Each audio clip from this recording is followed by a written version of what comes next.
Characters from Boruto, Naruto Next Generations are finally getting the spotlight that they deserve in Storm Connections, with only getting a taste in the form of DLC from the likes of Naruto Ultimate Ninja Storm 4.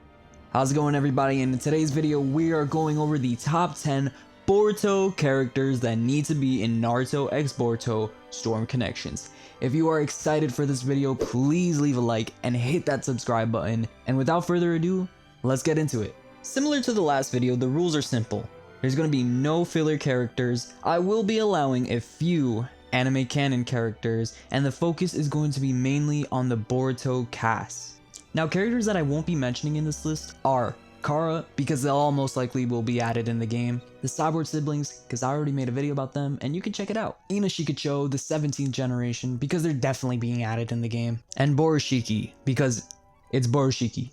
They're gonna add him. If you have something to say in the comment section, all I ask is that you keep it nice and respect other people's opinions. Without further ado, let's get into number 10, Mirai Sarutobi. She is the daughter of Kurenai and the daughter of Asuma Sarutobi. Unfortunately, we might not get Kurenai in the game, and also, funny enough, she was number 10 on the last list. She has an affinity for wind release and she can use Asuma's chakra blades. She put Sarada in a genjutsu while she was boxing with Team 10. She's even had her own arc with Guy and Kakashi. In the next generation, Mirai is a pretty cool character, and as a chunin, I think she deserves that justice in Storm Connections. If Kurenai's not gonna get it, at least give it to her daughter. Coming in at number 9, we have Ao, or Ao, depending on how you say it. Okay, in the last video, I did not put him on the list. That's because the man literally only had a Byakugan. But in Boruto, it's a completely different story. This man was cooking Team 7. Bro pulled out a minigun, mirror drones, and no Byakugan this time around. He was absolutely annihilating them. Of course, Boruto did get the upper hand in the end and ended up giving us one of the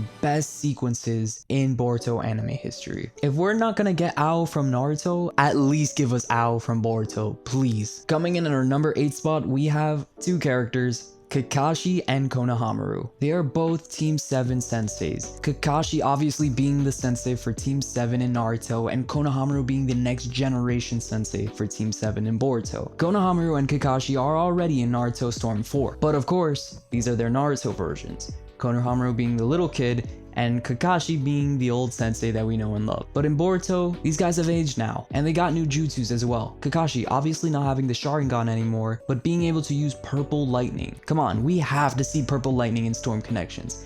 I know Jubi Madara has it, but wouldn't it be cool to use a jutsu of purple lightning from Kakashi himself? We also know that Kakashi can do the Rasengan, and we don't have a Kakashi in Storm 4 that can use a Rasengan. So give him that moveset, purple lightning, Rasengan, and give him some new moves in there. It's about time we get a new Kakashi. And also give him that edit style for his Hokage cloak, because that does not belong to Kakashi with the Sharingan. And as for Konohamaru, he doesn't need a Shadow Clone anymore to help him with his Rasengan. He can easily one-hand it, and we've seen his taijutsu skills in the anime. He even has a little monkey summon from one of those filler episodes. Come on, give him that as well. It's about time that these two get some updated characters in Storm Connections. Coming up next, number 7, Yurui. Yeah, Yurui. He called Boruto weak, but honestly, in the tuning exams, Yurui was actually cooking up Boruto. He's skilled in his Kenjutsu, being able to use lightning release with his swords, and many of us know him for his iconic bubblegum jutsu. He's a character that we play up against in Boruto's Tale in Naruto Storm 4. If they already have the assets in there for him, we should hopefully be getting him as a character in Storm Connections. I think his bubblegum jutsu, or whatever you call it, it's pretty unique, and I would love to see that in the games. So yeah,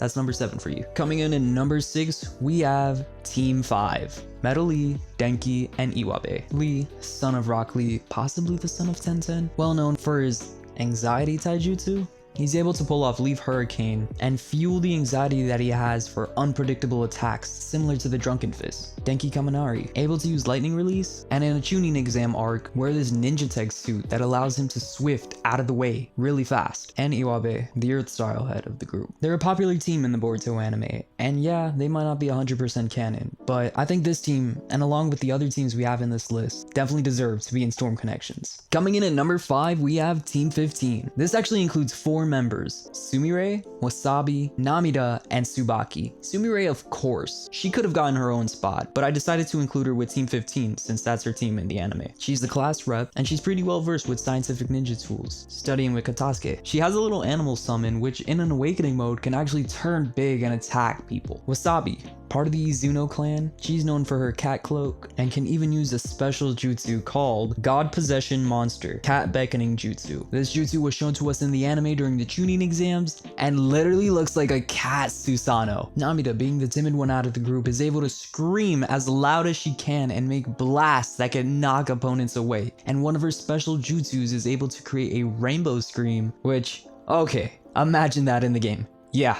That's cool AF. And Tsubaki, the newest in the group, similar to other Kenjutsu users, would just be nice to see her as well because she comes from the land of iron. All 4 of these characters would be awesome, and that's Team 15 for you at number 5. Number 4, Team Shinki. This team includes Shinki, Arya, and Yodo. Let's start with the 2 that you might not know a lot about. Arya, basic puppet style user, able to use his puppets and use a sword for Kenjutsu, and Yodo, able to sense enemies using her precise hearing and make sonic boom attacks with whipping her hair. Now I think you guys all know Shinki, but in case you don't, he is the adopted son of Gaara in Boruto. He has magnet release to control iron sand, and the only other person that controls iron sand in the Storm games is Sasori. And you can't even really count Sasori because he uses the puppet to control the iron sand. We gotta have Shinki, and we gotta have the rest of his team in the game. It's another Gaara clone, but it would be really cool to see Shinki fly around using his sand wings, and of course use that iconic skull puppet that he has in the anime. And we're down to our top 3. So coming in at number 3 is Shin Uchiha. His Mangekyo Sharingan lets him control weapons and move them at his will. He's also able to teleport with his Mangekyo and use his minion clones for backup. I put Shin Uchiha at number 3 because he was able to box with the likes of Sakura, and it is a canon fight. I think many of you can agree with me that Shin definitely deserves to be in the game in some way, shape, or form.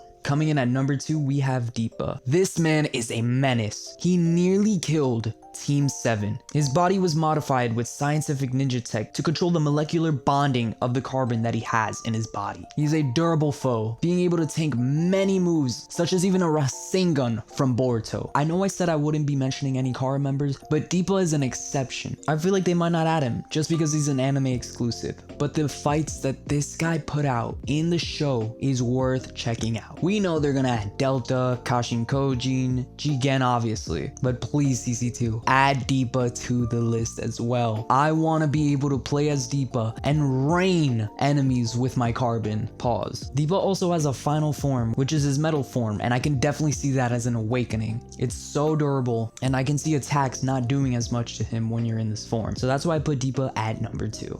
Now before we move into our number 1 spot, of course, we have the honorable mentions. Now hold your horses, I know what you all are thinking. Where's Kagura? I'm sorry to disappoint you all, but Kagura is not on this list. I know, but please hear me out. In the Naruto list, I added Chojuro because I feel like Chojuro deserves a spot in Storm Connections just because he's prevalent in the Naruto story and became the Mizukage in Boruto. He's a canon character as well. Now you compare Chojuro to Kagura, and yeah, you see where the differences lie. I would love to see Kagura in the game, but compare Kagura to Chojuro, I'd rather have Chojuro as opposed to an anime only character. I mean, sorry to disappoint you Kagura fans, but it's just a watered down Chojuro. Next up we have Himiwari for obvious reasons. Team 40, which is the team with this weird creepy monster girl. Yeah, forgettable. Moving on, Team 25. This is the team with Hoki, which is the Kakashi clone. If it was just him alone, I would want this guy in the list. I mean, we've seen him in the Chunin exams, and he's able to do some pretty cool jutsus. I like seeing this guy on screen, but I would have to include him together with his team, and they're honestly kind of forgettable. So, moving on. The next generation 7 Ninja Swordsman? Absolutely not. We have to get the original 7 Ninja Swordsman before we get the next generation's 7 Ninja Swordsman. Now, I understand that in Boruto, the next generation 7 Ninja Swordsman